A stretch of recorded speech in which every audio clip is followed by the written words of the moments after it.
Comics এবং কার্টুনকে মানুষের দৈনন্দিন জীবনে আনতে অভিনব উদ্যোগ নিল institute of engineering and management. এই শিক্ষা প্রতিষ্ঠানের সল্টলেক ক্যাম্পাসে আয়োজন করা হয়েছে কমিক্স এবং কার্টুন ফেস্টিভ্যালের। তার মধ্যে সবথেকে উল্লেখযোগ্য হলো কসপ্লে কার্নিভাল।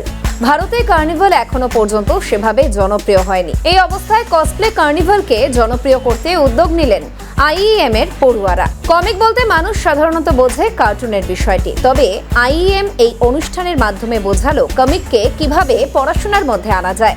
মূলত পড়াশোনার মধ্যে কমিক বিষয়টিকে কিভাবে আনা যায় সেই চেষ্টাই করছে আইইএম কমিকভার্স।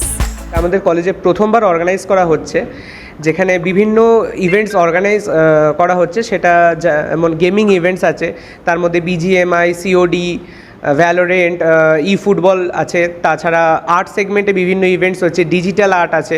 তাছাড়া আমাদের মেন যে অ্যাট্রাকশন সেটা হচ্ছে কসপ্লে কার্নিভেল। খুবই অনার্ড আমাকে জাজ হিসেবে এখানে আনা হয়েছে।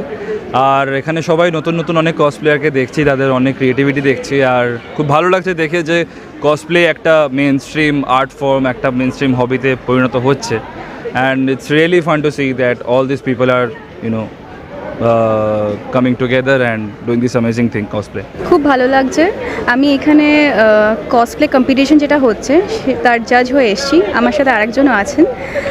ভীষণ ভালো লাগছে, সবাই এত ভালো পারফর্ম করছে, সবাই এত সুন্দর করে কস্টিউমগুলো বানিয়েছে। As a professional cosplayer who has been cosplaying since 2-3 years now, ভালো লাগছে খুব।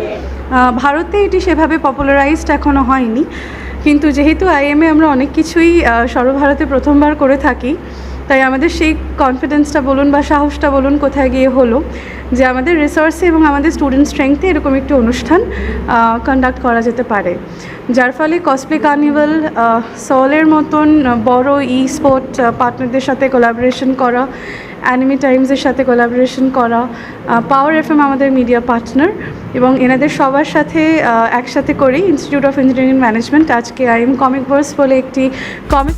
শুভদীপ মান্নার রিপোর্ট, ক্যালকাটা নিউজ।